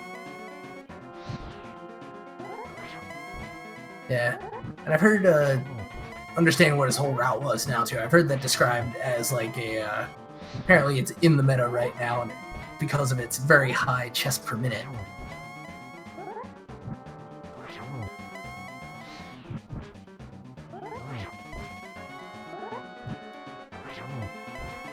Yeah, just a couple more spins now for Zelga. Oh, just one even. Alright. That was just about textbook there as well. It was very clean. Yeah. Well, now for the most dangerous 1x3 bridge in the entire game. And it's... GG's to Zelga Decent, who finishes in third place in this race, first on the restream, with a time 1:34.08. Excellent run. And he was preceded by Plasma Kappa by about 40 seconds in second place, and then by Zero Rush, who finished first with a 1:29.39. GG's to both of them. Yeah, this was one of those seeds there where you could get a really great time like these guys were able to, but as you can see, if you're doing those last location checks frequently for those last two items, this could really be a long seed for you. So GG's to these folks. Rune did get over to where they needed to. And now clearing swamp, having done ice. This will be their final dungeon before Ganon's Tower.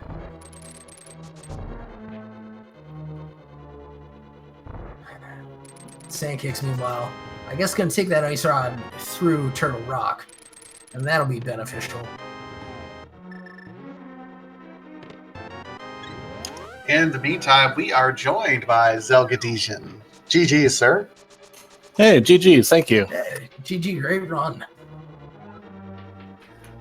So, what did you think overall? How did you feel about the way you played? Any favorite items to reveal? My big thing was I broke my own rule, which is if you get the hammer and glove access of Dark World, just go to Hype Cave first.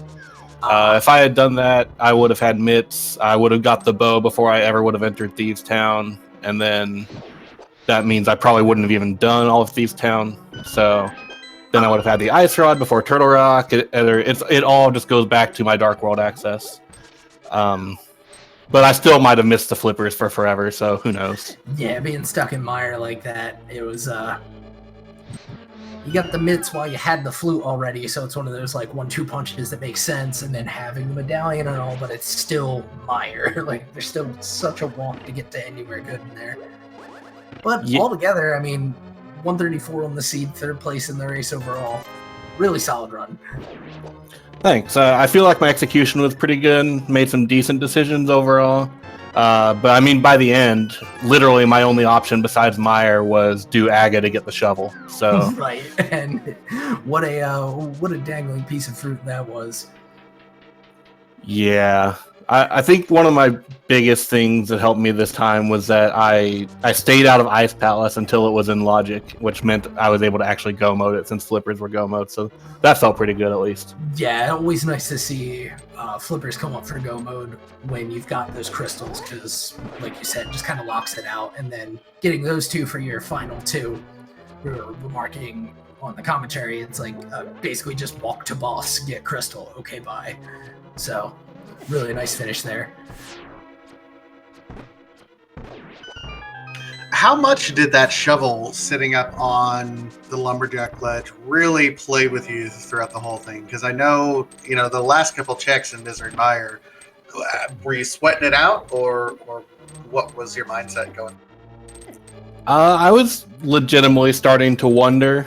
Like I said, it was literally only Misery Mire left before having to do Aga for the shovel. So, especially as I was going through and killing like Helmasaur King and things like that, I was really feeling it that maybe I'm actually gonna have to go to do Aga after this.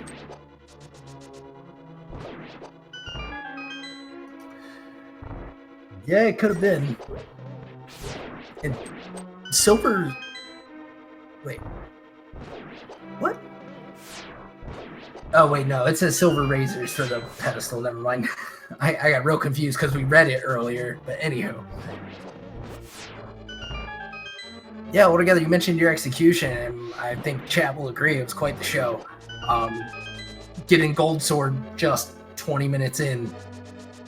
Pretty huge boon too. Oh, absolutely. I know some people really don't like the Gold Sword because it adds just a little bit of lag, but I mean, it makes the game basically trivial, so yeah. I'm never going to complain about it. And I think all 4 of the sword upgrades were in boxes anyway, so it wasn't like you could turn them down. Yeah, I mean, 2 in Blind's Hut even, so yeah. that was handy.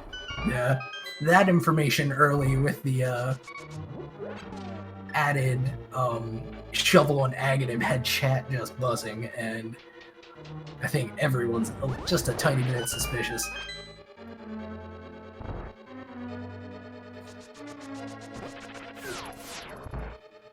But now, are you one who would yourself prefer, like, if you could leave a sword on the ground when you had tempered, would you?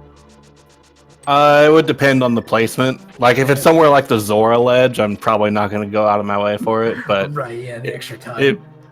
If it's something that I can conveniently grab on my way, like, I would at least consider it in certain situations, like Like maybe if it's on Hialeah Hylia Island and I'm about to go to Ice Palace or something like that. Oh yeah. I might consider that. And especially with the what do you call looking down a cold stare fight, right? The gold sword for that was just basically melt ice, hit twice. Yeah, it would be one of those things where I would want multiple bosses left. It wouldn't be like a one-time thing. I would need at least like 3 or 4 bosses probably before I would really consider going out of my way for a gold sword. That makes sense. I appreciate the insight. So can you talk to us a little bit about the early game? Because, I mean, having those swords that early was nice, but you also had a lot of other things that were just kind of gifted to you. It felt like, the early book, people were in Desert Palace almost immediately, and then you could go up the mountain and you could do Tower of Hera almost immediately. It felt like the early game was, while simultaneously guiding you to a couple of dungeons that were early, it gave you a ton of value to do that. Yeah, this was a very front-friendly seed. You got a ton of good equipment, like a fire rod, all the swords, the flute, really early boots. Honestly, the big bottleneck would probably be a bomb escape if you're not really practiced with that. After that, it was really friendly, I thought. Yeah, after everything that happened in the seed, I forgot it was a bomb opening, and even that itself, like once you get through escape, it's just like, okay, cool, Kakariko's easy, awesome. Yeah, I love bomb opening. It's probably my favorite, to be honest. Like, I know there's an Uncle Assured sword option. I would love Uncle Assured bombs, just so I didn't have to worry about like the RNG farming aspect of standard. Right, yeah, get into those 3 items in the back of escape, even if they're bad. Don't worry about bombs for Kakariko, and just kind of be done with it. But in the meantime, we've had Hydra 78 has finished 4th place with a 142.11. GG to Hydra. In the meantime, Trinex is now starting his Ganon fight with Rune, also at least in Ganon's tower, still hunting for that big key. Looks like doing full rights or full left strats. I'm sorry. So it'll be interesting. Yeah, going all the way back to Ice Armos. So we'll be just about full clearing because I believe that big key chest was in the right side. Can you tell me a little bit about the routing that you did? I know there was some discussion in chat about that Ganon Tower logic, and it's supposed to be apparently the most efficient per minute chest opening routing. Yeah, so it's a route that I learned from a runner named Jezel Shaft. She's not really much of a rando player anymore, but she does a lot of NMG now. But it was she called it the Dark Magician Girl, which is essentially you check the first 7 chests, which is like the Hope Room, the Torch, and the Stalfos. And if you get 3 keys from those 7 checks, I will mirror and go hard right. Like if the key hadn't been there, I would have just continued on to Ice Armos. Interesting. But if I had less than that, I would have just kept going left. Yeah, good to know. Thanks for keeping us all informed. Yeah, because I didn't know about the key distinction on that one. Yeah, it's basically a play off of key logic because like Rando Room and the Compass Room require 3 keys by logic. So it's like a quicker way, once you get 3 keys given to you, a quicker way to get to one of those rooms. Interesting. Right, and since they were provided in the logic, you imagine that there's a reason for it. And this time, paid off big. Yep, it's typically my standard Ganon's Tower route. If I don't know, like, if I'm doing a 1v1 and I know, like, the person's typical route, I might play off that, but kind of like a generic seed like this, I'll just do my standard play. Makes sense. Alright, and Trinex just looking across the bridge here. After a great Ganon fight, the second one on our stream. He finishes in 6th place with a 144.37, just 22 seconds ahead of Artie Walsh V in 7th with a 144.59 and having been passed by D-Demolisher 1, who took 5th with a 142.59. So GG's to all three.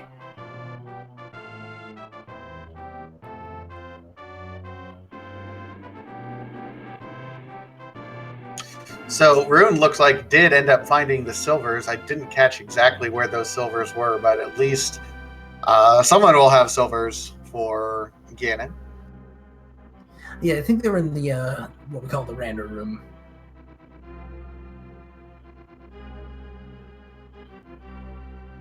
And Epi, why do we call that the rando room? I'm so curious.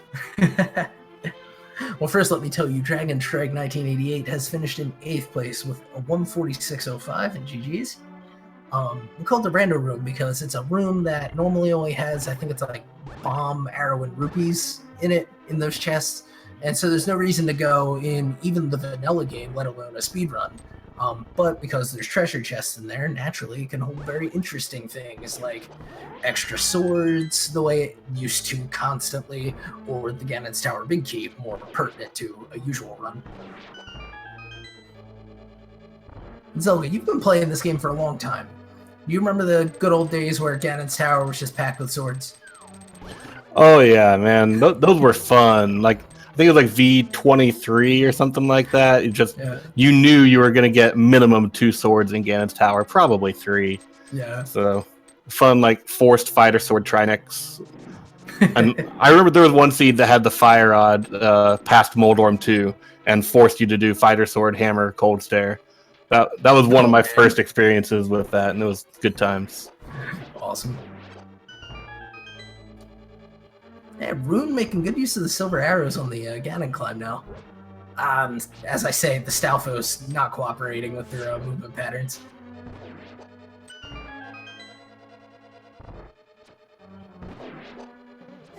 But yeah, any other thoughts on the seed, or have you been playing in the Speed Gaming Live qualifiers? Yeah, I've done all 5 of the qualifiers. I'm Awesome. Decently placed. I have no chance of being top 3 for the subsidized travel, but if I go to the event, I should have a relatively decent placement. Excellent.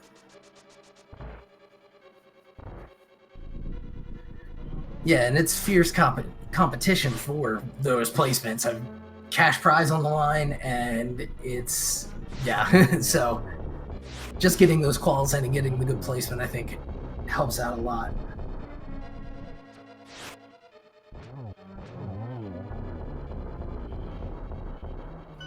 But speaking of that qualifier, it will be coming up in about 20 minutes. Here, here on Speed Gaming 2, I think. Hello? Trinix, welcome. Hi, GG. can you guys hear me? We can. Excellent. Good game, Golf. And good game to Zelda there. Yeah, GG's, man. There's a nice little big time gap there between 3rd and 4th there, so I guess it was a matter of finding the bow right away, or Ice Rod. Yeah, those were 2 of the 3 that kind of eluded people. You managed to sniff out the flippers very quickly. And then I followed those flippers and like I was gonna say, what was worst way the possible. thing that pulled you into mire there? Was it the convenience or something else? I mean, if Mire was pendant, I already knew. I checked the pedestal, it was nothing. So usually checking the front's usually not that slow. So just kind of a one-off. Yeah, excellent. Well, yeah, it paid off big this time, and in the meantime, I think everybody ended up going through Thieves Town because, heck, the front 4 of those are 0 requirements once you're in Dark World. And of course, that one came up a huge bust. But like you said, you followed those flippers all the way throughout, and there really wasn't all that much going on other than that. And it's almost a shame to find that as an early item. Zelda ended up finding it as the go mode. Yeah, I guess that makes perfect sense, because I think that if I'd found nothing in Mire, I was going full on into Smith's Chain. But since I didn't do that whatsoever, I just kind of put that off until basically it was bow go mode. So yeah, geez, and yeah, what a particular seed to end up with that line of thinking on. But it's randomizer, right? So. And then the same thing happened again as previously, where it's like I go into Turtle Rock and I try to preserve the portal, So Oh, I yeah, put off. what a- I put off. yeah. I put off the Smith's chain even further. So Yeah, but what a heads up play keeping that portal open though, and executing the potion glitch to get. Well, obviously you weren't going to find the bow back there, but ending up to find the ice rod to be able to go cash in on that too. So really, yeah, really I good think forethought. the problem was that since I had to make 2 climbs again, I didn't really save that much time. But if nothing else, I got to say I did it. You're right, and honestly, when you do something like that, the you're banking on the time save compared to walking all the way back through a turtle rock. Yeah. Which, if you would have found the bow somewhere else, would have been, a completely different story. But yeah. But otherwise, Seed felt pretty good. Gold sword within first 15 minutes. Yeah, it was just under 20. And yeah, ended up I forget, of the 4 of you on the restream, I want to say at least 2 of you will have, to your credit, all gold sword boss kills in your credits. I think you happened to go through Lambos before that, and I think Zelga did as well, but you can remind me of that.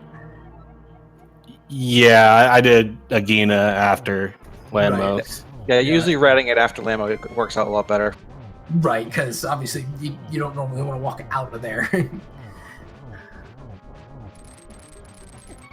And when you made that late check to Lumberjack to find the shovel, how close to doing Aghanim were you?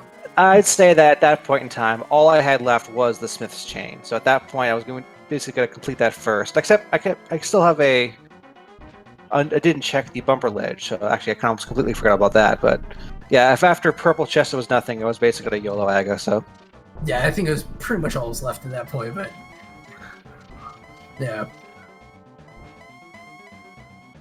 The interesting thing about your routing was that because unfortunately you found the flipper so early, and we honestly thought that might be a significant edge for you for a while, but unfortunately because everyone was still kind of hunting around for the bow and the ice rod, because you immediately went and I don't necessarily fault you for it, because you were doing Swamp Palace and Ice Palace and kind of following those chains hard, you had to full clear them. Whereas when flippers were go mode for everyone else, they were able to go mode those 2, which being the fastest dungeons kind of made a bit of a difference, unfortunately. yeah, of course that ended up working out that way. But just the fact there was nothing in either one of them was kind of sad.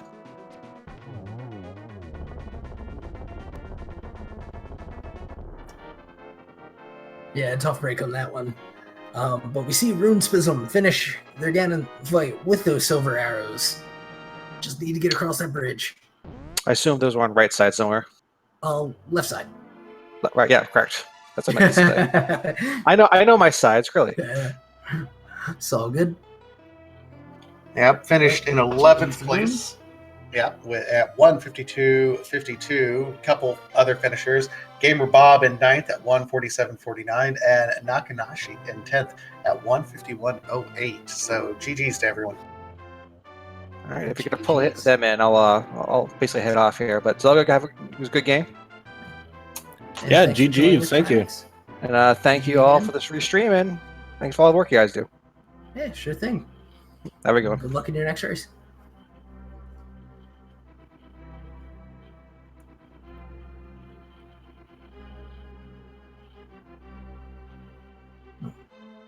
As we close in on that qualifier race,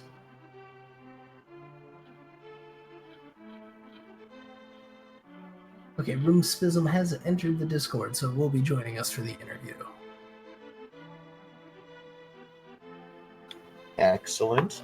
While we get Rune up here, just a quick reminder, just another shout out to our trackers, Dog and Rowland Tanker, doing all the work behind the scenes. Thank you guys again so much. And don't forget to follow our runners, Zelgadison, Runespism, Trinex, and Sandkicks, doing great works. And Runespism joining us now. GG's, man.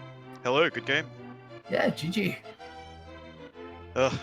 So, I'm still mad about it. Does anyone have any idea why my A button stopped working in the first room of Escape? Is that what happened? Gremlins. Concerned. Yeah. It's happened to me 2 or 3 times in 100 or more than 100 races. Huh. Usually it's just, why can't I open the chest? Oh, right, whoops. But this time it was, why did I waste my first 2 bombs and take a bunch of damage? Ugh, We were that definitely and my routing was wondering. bad. This one had so many possible pitfalls in it too. We were discussing that with Zelga here and with Trinex, who's gone.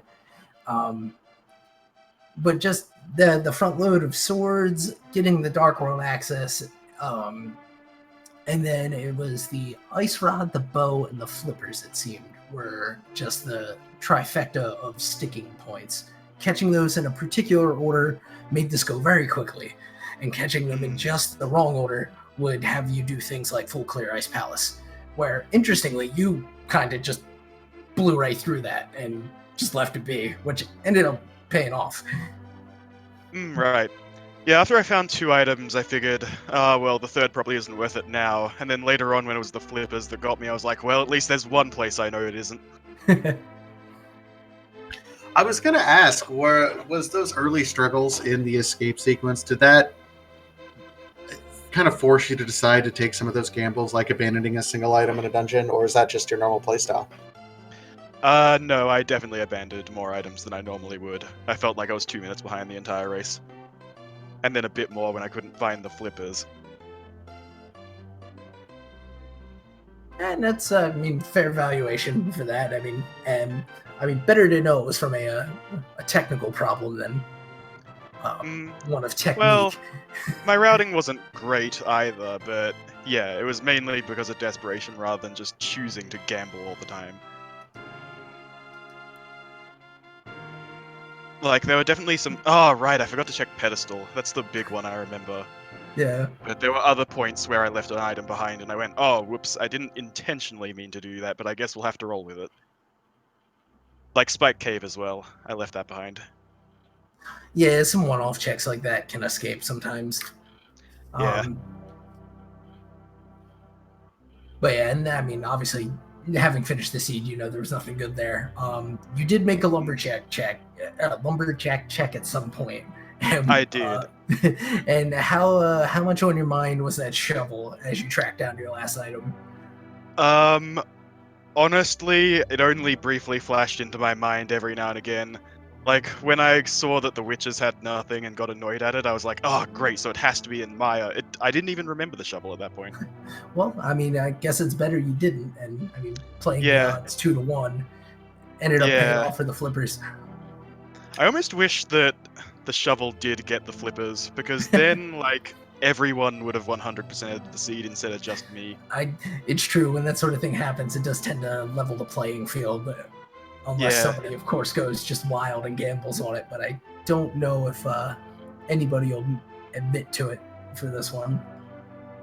Hang on, that reminded me. Now that you talked about that a little bit, if Zell is still in our voice channel here, I need to talk to him about whatever he did to that poor witch and the hut. Yeah.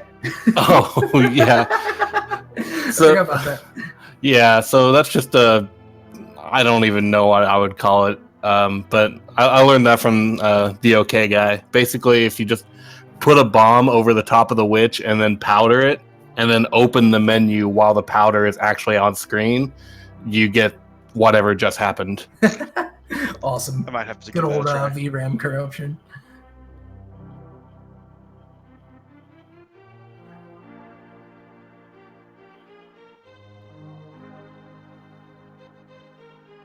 But yeah, all in all, a very interesting seed. Had your front load and then the search on the end, I guess is probably typical. Do you have any other final thoughts on that one, Rune? Not particularly. I don't think I played super well, but at least I sub-2'd, I guess. Actually, it was kind of a fast seed in general, because of the 4 swords at the start. Indeed. Well, thank you for joining us, guys. Thank you for an entertaining race. GG's again. We do have Sandcakes finishing up 14th place with a 159.33. Unfortunately, not going to have time for the interview as we've got the qualifier beginning very soon. So say hi to the cat that just popped on screen and stick around. We've got another great Link to the Past randomizer race, top-notch qualifier competition, open mode, starting in just a little bit. Thank you again to Billy Mills and Rallin. Thank you to our restream help. Thank you, Vitasia, for joining me on the commentary. And I'll give you the last word. Oh, no. Thank you so much. Stay tuned for this next race, and we'll see everyone at the next race, guys. Have a good rest.